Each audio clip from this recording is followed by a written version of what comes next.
Dr. Elena Vasquez stared at the huge display screen in front of her. Numbers and graphs filled every inch of it. For 300 years, humans had been trying to talk to aliens. They sent radio signals into space. They built giant telescopes to listen for answers. They even sent spacecraft to distant stars. But the galaxy stayed quiet. Elena worked at the Galactic Communication Project. It was the biggest search for alien life that humans had ever made. The project had stations on 47 different worlds. Each station had powerful transmitters that could send messages across thousands of light years. Every day they broadcast into space. Every day they listened for replies.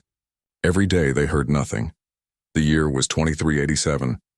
Humans now lived on dozens of planets around different stars. They had built cities on rocky worlds and floating stations around gas giants. They had learned to grow food in space and make air from nothing. But in all their travels, they had found no signs of other intelligent life. No alien cities, no old ruins, no strange signals from space. It was like humans were the only thinking beings in the entire galaxy. This made many people sad and worried.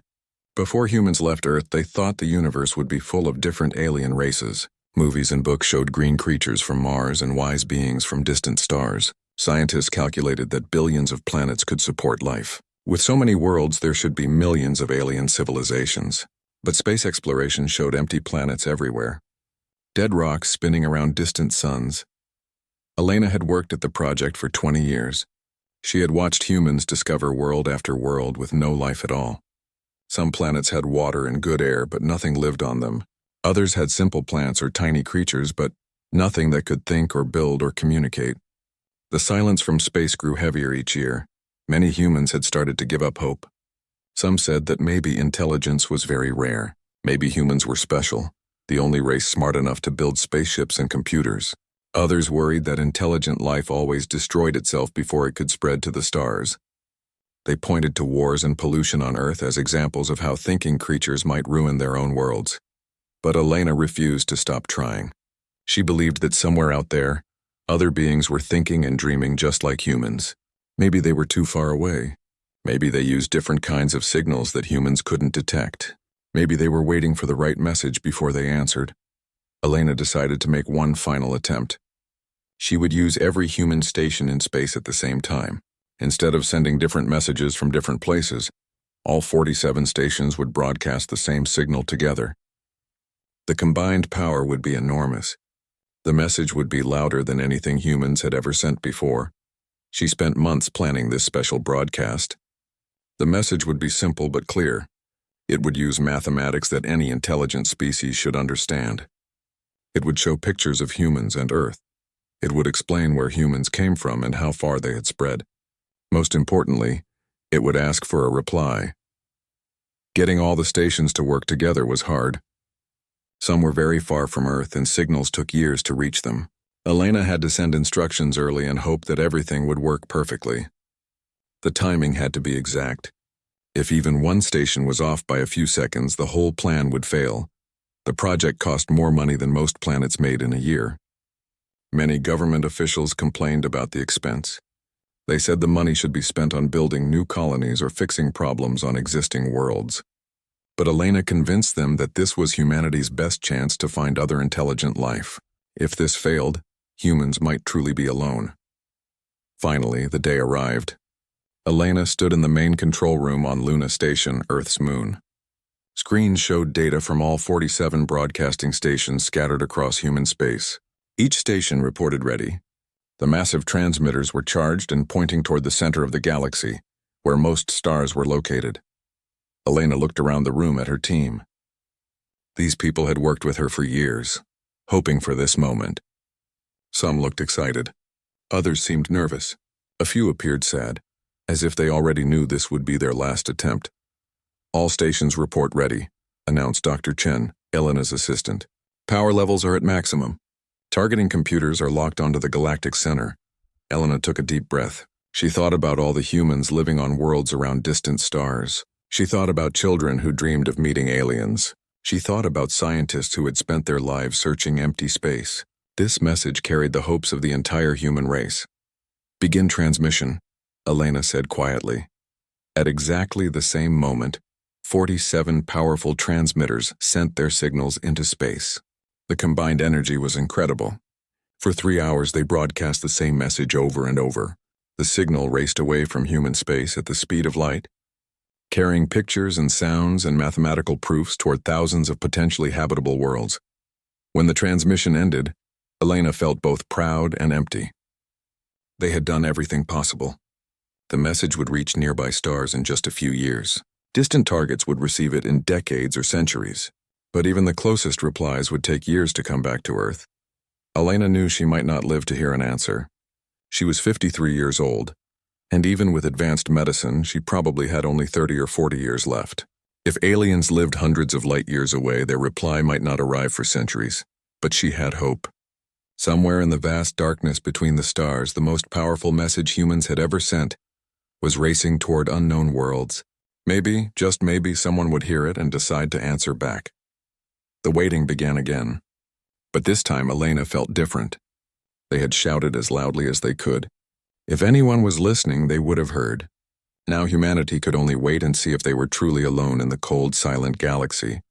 3 months after the Great Transmission, Elena had almost stopped checking the monitoring stations every day.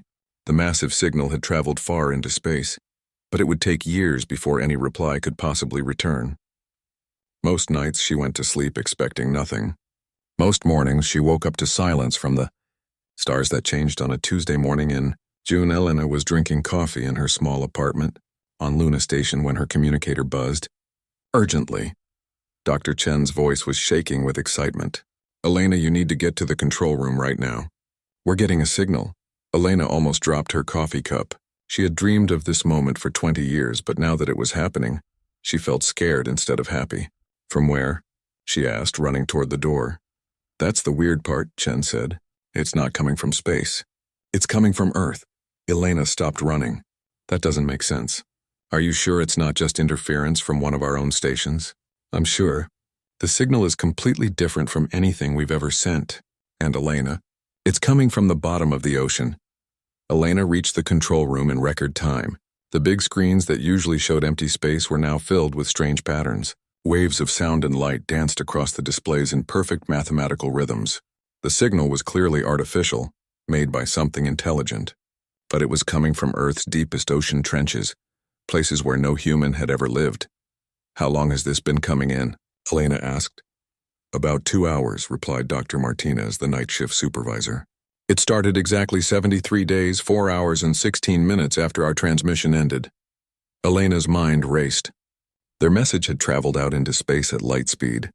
For something on Earth to respond now meant it had been listening to their transmission in real time. But how could anything be hiding at the bottom of Earth's oceans without humans knowing about it?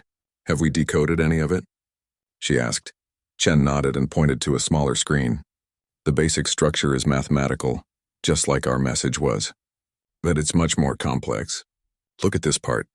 The screen showed a series of prime numbers, then perfect squares, then something that looked like the mathematical constant pi calculated to thousands of decimal places. It was clearly the work of an advanced intelligence. There's more, Martinez said. The signal includes detailed maps of Earth's ocean floors. It shows underwater mountain ranges and deep trenches that we've never fully explored. And Elena, some of the maps show structures that shouldn't exist. Elena stared at the data in amazement. What kind of structures? Geometric patterns. Perfect circles and straight lines carved into the ocean floor. Some of them are hundreds of miles long. They're too regular to be natural, but they're buried under millions of years of sediment. Elena felt her heart beating faster. Get me a direct line to Earth's Deep Ocean Research Center and contact the Space Defense Command. If there's something intelligent living in Earth's oceans, we need to know about it immediately. Within hours, the news had spread throughout human space. The signal from Earth's oceans was being analyzed by scientists on dozens of worlds. Every major government sent emergency messages to Earth, demanding explanations. How could humans have missed an intelligent species living on their own planet? Dr. Sarah Kim, the director of Earth's Deep Ocean Research Center, appeared on Elena's screen looking tired and confused. Elena, I've reviewed every deep sea exploration we've ever done. There's no way we could have missed a civilization down there. The deepest parts of the ocean are completely empty, except for a few simple fish and bacteria. But the signal is definitely coming from the ocean trenches, Elena insisted. Our satellites have triangulated the source to at least 12 different locations, all in the deepest parts of the Pacific. I know, Sarah said. We're sending robotic submarines to investigate right now. But Elena, some of these signal sources are coming from depths of over 7 miles down. The pressure there would crush any known material. Nothing should be able to survive at those depths, much less build complex technology. Over the next few days, the underwater robots began sending back impossible images. At the bottom of the Mariana Trench, cameras revealed huge crystalline structures buried beneath centuries of mud and sediment. The crystals were arranged in perfect geometric patterns, clearly artificial, but they appeared to be incredibly old, far older than human civilization. Elena watched the live video feeds with growing wonder and fear. The crystal structures were beautiful but alien. They glowed with a soft blue light that seemed to pulse in rhythm with the mysterious signals. As the robots cleared away more sediment, they revealed that the crystals extended deep into the ocean floor, forming a vast network beneath the Pacific. Elena, Sarah's voice was barely a whisper. We've found something else. The crystals aren't just sitting on the ocean floor. They're connected to a massive underground chamber system that extends for thousands of miles. The chambers appear to be filled with some kind of breathable atmosphere, even at these incredible depths. Elena stared at the video feed showing a robot descending into one of the crystal tunnels. The walls were smooth and clearly artificial, covered with patterns that looked almost like writing. The blue glow was getting brighter as the robot went deeper. How is this possible? Elena asked. How could an advanced civilization exist on Earth without us knowing about it? Before Sarah could answer, the signals from the ocean suddenly changed. The mathematical patterns were replaced by something that looked like language. Complex symbols appeared on the screens, arranged in sentences and paragraphs. Elena realized with shock that whatever was down there was trying to communicate directly with humans. Dr. Chen ran translation programs on the symbols, but they didn't match any known human language. However, the structure was clearly linguistic, with repeated patterns that suggested grammar and syntax. Then, without warning, new symbols appeared on the screen. These were different, simpler. Elena gasped as she recognized them. They were human mathematical symbols, the same ones that had been included in their original message to space. The intelligence in the ocean was learning human language in real time, using their own transmission as a teacher. Elena watched in amazement as the alien symbols slowly gave way to recognizable mathematics, then to simple English words. The first translated message was short but clear. We heard your call to the stars. We have been waiting for you to be ready to hear our answer. Elena sank into her chair, overwhelmed by the implications. Humanity had spent centuries searching for intelligent life in the vast emptiness of space. They had built massive telescopes and sent signals to distant stars, dreaming of the day they would make contact with an alien civilization. But the aliens had been on Earth all along, waiting patiently at the bottom of the ocean for humans to prove they were ready for contact. Elena realized that their desperate shout to the galaxy had not been heard by distant aliens. Instead, it had finally awakened something ancient that had been sleeping beneath Earth's waves for millions of years. The age of human isolation was over. But Elena had a feeling that everything they thought they knew about their place in the universe was about to change forever. The first meeting between humans and the beings from the ocean happened 3 weeks after contact was established. Elena stood on the deck of the research vessel Pacific Explorer, watching as submersibles carefully lowered a special communication pod toward the deepest parts of the ocean. The pod contained advanced translation computers and a direct video link to the surface. For days, messages had been flowing back and forth between the crystal cities beneath the waves and human scientists around the world. The ocean dwellers had quickly learned human languages and began explaining their incredible story. They called themselves the Curators, and they had been living on Earth far longer than humans had existed. Elena's hands shook as she watched the communication pod descend into the dark water. In a few minutes, she would be the first human to speak directly with an alien intelligence. But according to what the Curators had told them, they weren't really aliens at all. They were refugees who had fled to Earth millions of years ago to escape a terrible disaster. Dr. Sarah Kim stood beside Elena, monitoring the pod's descent on a tablet computer. Depth now at 15,000 feet and descending, she reported.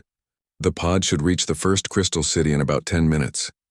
Elena tried to calm her nerves by reviewing what they had learned about the curators over the past few weeks.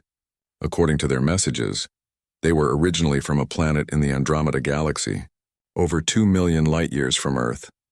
Their civilization had been part of a great alliance of intelligent species that spanned both the Milky Way and Andromeda galaxies. But 65 million years ago, something had gone terribly wrong. The curators called it the Great Silence. One by one, entire civilizations began destroying themselves through war, environmental disaster, and social collapse. Advanced species that had existed for millions of years suddenly vanished within decades. The cause seemed to be a kind of madness that spread from world to world, making intelligent beings turn violent and destructive. The curators were among the last survivors.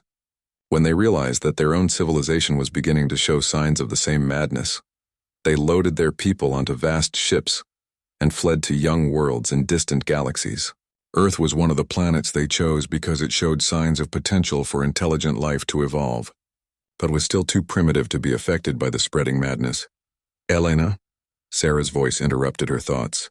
We're getting video feed from the pod. Elena looked at the main display screen and gasped. The communication pod's cameras showed an underwater city that defied belief. Massive crystal towers rose from the ocean floor, glowing with soft blue and green light. The structures were beautiful beyond description, flowing and organic like coral reefs but clearly built by intelligent design. Swimming between the crystal buildings were the curators themselves. Elena had expected them to look like the typical aliens from movies, with large heads and gray skin. Instead, they appeared to be made of living crystal, their bodies shifting and flowing like water while maintaining a roughly humanoid shape. They moved through the water with graceful ease, their forms sparkling with internal light. "Greetings, Elena Vasquez," a voice said through the communication system. The sound was musical, like wind chimes in a gentle breeze. "I am Resonance of Deep Currents, speaker for the curators of this region. We are honored to finally meet with the children of Earth." Elena cleared her throat nervously. "The honor is ours. We have so many questions. Why did you wait so long to contact us? Why reveal yourselves now?" The crystalline being on the screen seemed to shimmer with what Elena interpreted as sadness. "We have been watching your species develop for millions of years. We have seen you discover fire, build cities, learn to fly, and finally reach the stars. But we could not contact you until we were certain you had evolved beyond the destructive patterns that doomed our galaxy." "What patterns?" Elena asked. "The civilizations that fell during the Great Silence all shared certain traits," Resonance explained. "They were aggressive, competitive, and focused on short-term gains over long-term survival. They fought wars over resources, damaged their environments, and divided themselves into hostile groups. When they reached technological maturity, these traits led them to destroy themselves within a few generations." Elena felt a chill run down her spine. "But humans have done all those things too. We've had terrible wars. We've polluted our planet. We still have conflicts between different nations and colonies." "Yes," Resonance agreed. "But your species has also shown something the failed civilizations lacked. You have the ability to recognize your mistakes and learn from them. When you realized your planet was in danger, you changed your behavior to save it. When you reached the stars, you worked together instead of fighting over territory. Most importantly, you have continued to search for other intelligent life instead of assuming you were meant to rule the galaxy alone." Elena began to understand. "Our transmission to the galaxy. That was a test, wasn't it?" "In a way, yes.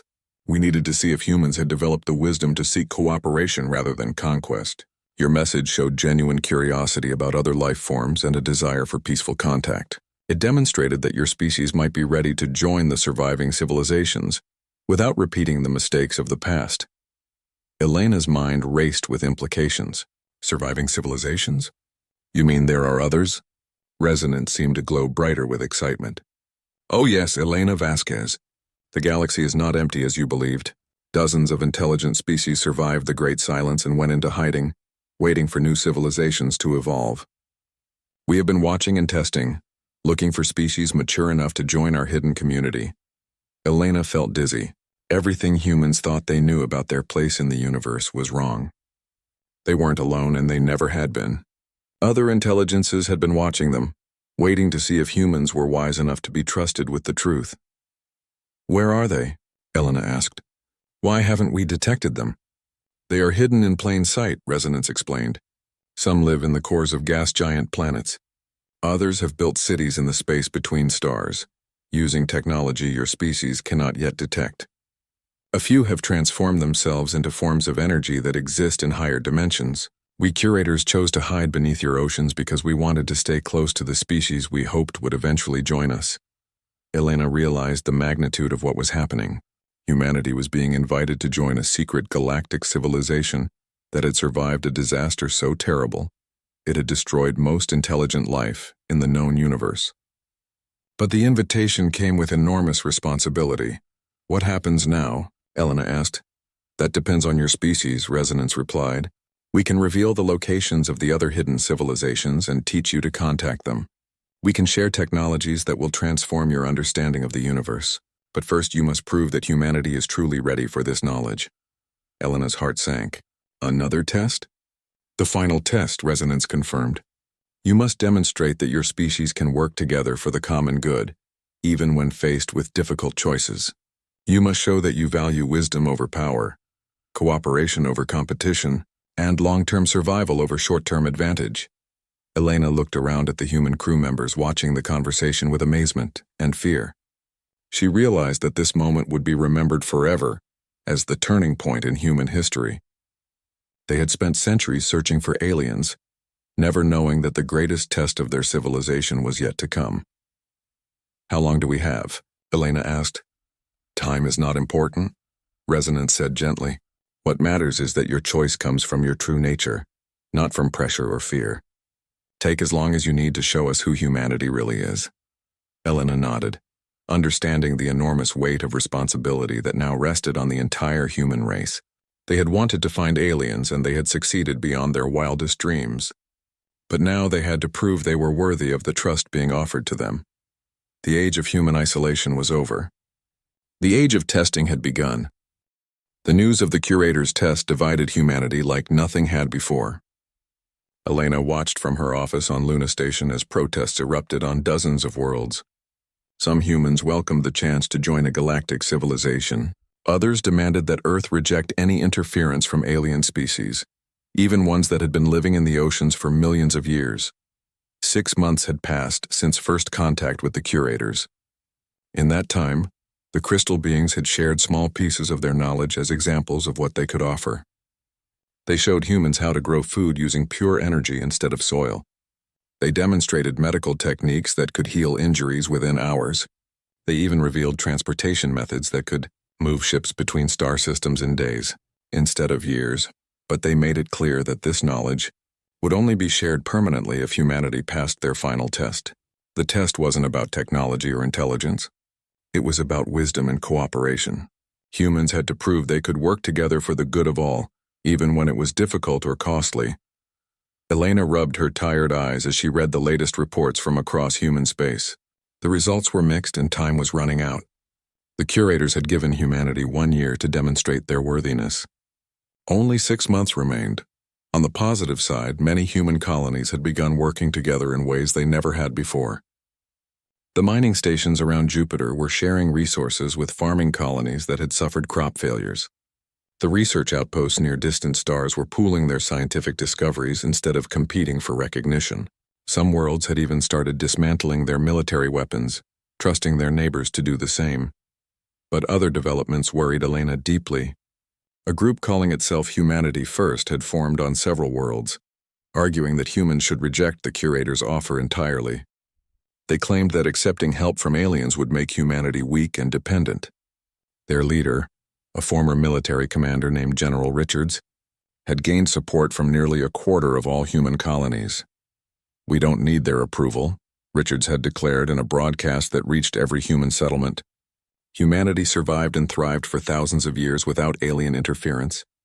We built starships and colonized dozens of worlds using our own strength and intelligence. Why should we change now just to please some creatures that have been hiding in our oceans? Even worse, some colonies had begun preparing for war. They feared that other human settlements might try to force them to cooperate with the test. Military ships were being built in secret. Weapons were being stockpiled. The very thing the curators wanted to see eliminated was growing stronger every day. Elena's communicator buzzed with an urgent message from Dr. Chen. "Elena, you need to see this. We're getting reports of fighting near the Centauri system." Elena rushed to the main control room where screens showed news, feeds from humanity's closest colony to Earth. Two groups of human ships were firing on each other in space above the planet New Geneva. One group supported cooperation with the curators. The other belonged to the Humanity First movement. "How many casualties?" Elena asked. "At least 3 ships destroyed," Chen reported grimly. "Maybe 1,000 people dead. And it's spreading. We're getting reports of similar conflicts near Tau Ceti and Wolf 359. Elena felt sick to her stomach. This was exactly what the curators had feared. Humanity was proving that they were no different from the civilizations that had destroyed themselves during the Great Silence. Instead of working together, they were dividing into hostile groups and solving their problems with violence.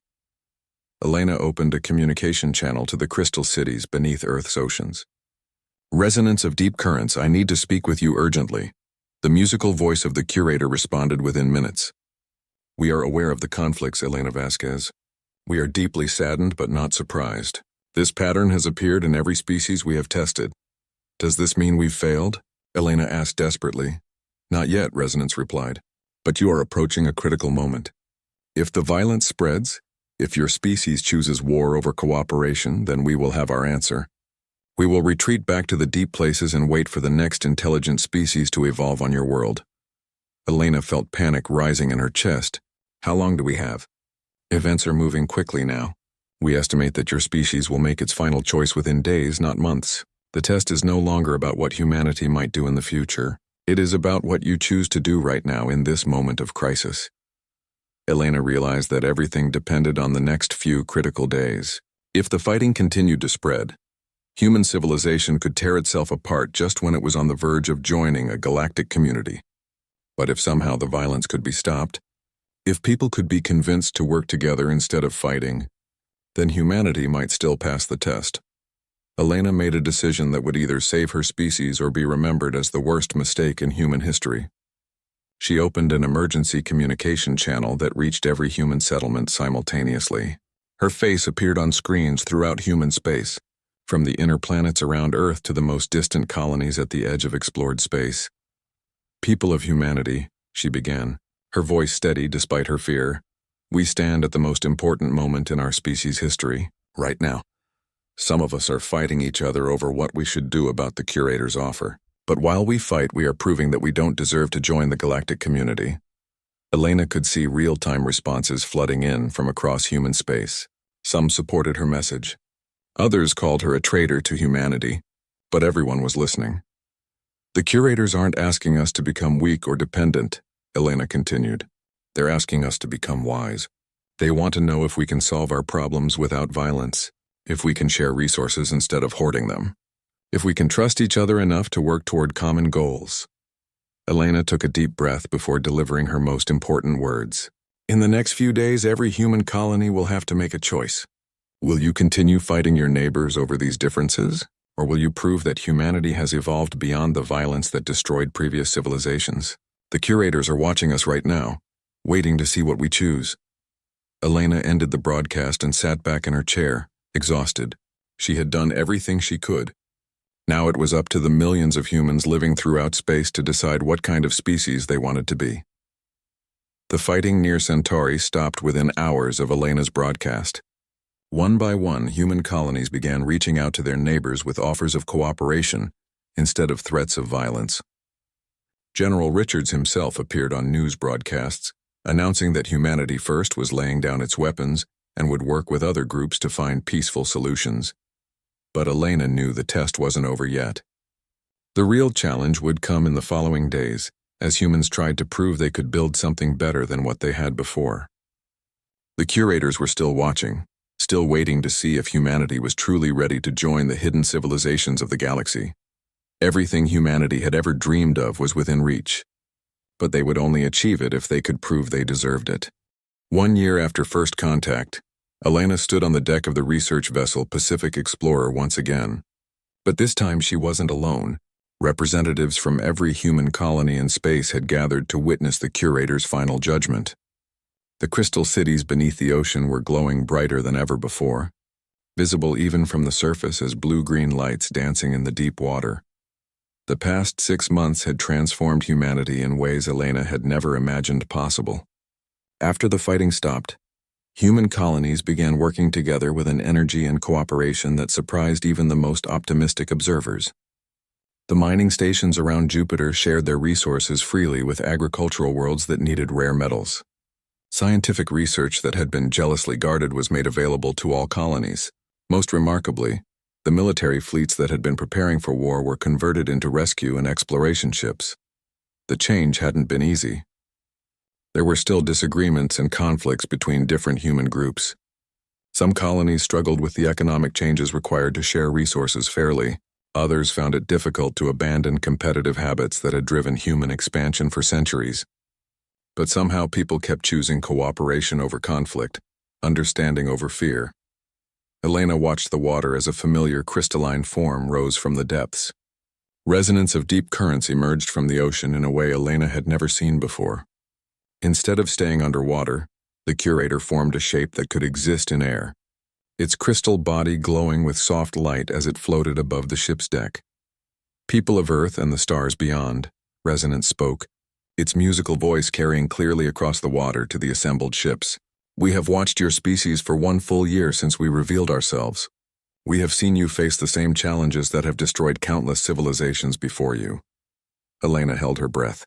Around her, humans from dozens of worlds waited silently for the judgment that would determine their species' future.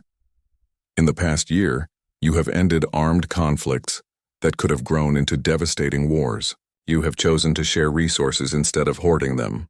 You have worked together to solve problems that no single colony could handle alone. Most importantly, you have done these things not because they were easy, but because you recognized they were necessary for your survival and growth. Resonance's glow intensified, and Elena felt a warmth in her chest that seemed to come from the curator itself.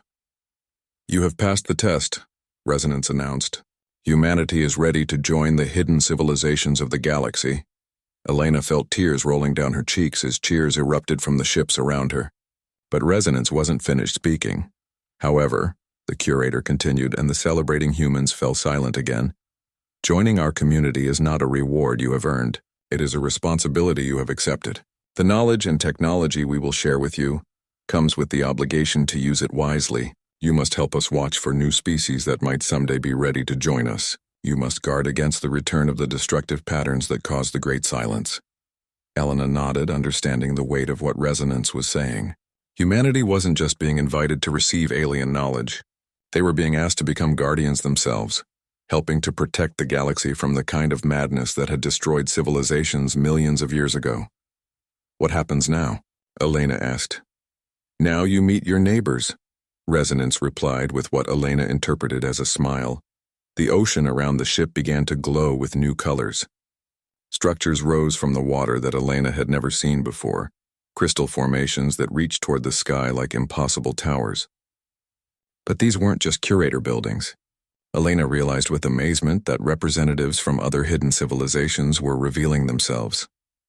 Beings of pure energy danced through the air above the ship, leaving trails of light in their wake. Creatures that looked like living metal emerged from what Elena had thought was empty space, their forms shifting between solid and liquid states. From the depths of the ocean came entities that resembled jellyfish the size of buildings, their transparent bodies pulsing with bioluminescent patterns. These are the luminous ones, Resonance explained as the energy beings swirled overhead, who learned to exist as pure thought and light. The metal shapers, the liquid metal creatures, flowed closer to the ship, who can transform matter at the molecular level, and the deep dreamers, the giant jellyfish-like beings pulsed with gentle rhythms, who have mastered the art of shared consciousness across vast distances.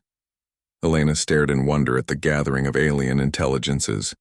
Each species was more beautiful and strange than anything humans had imagined.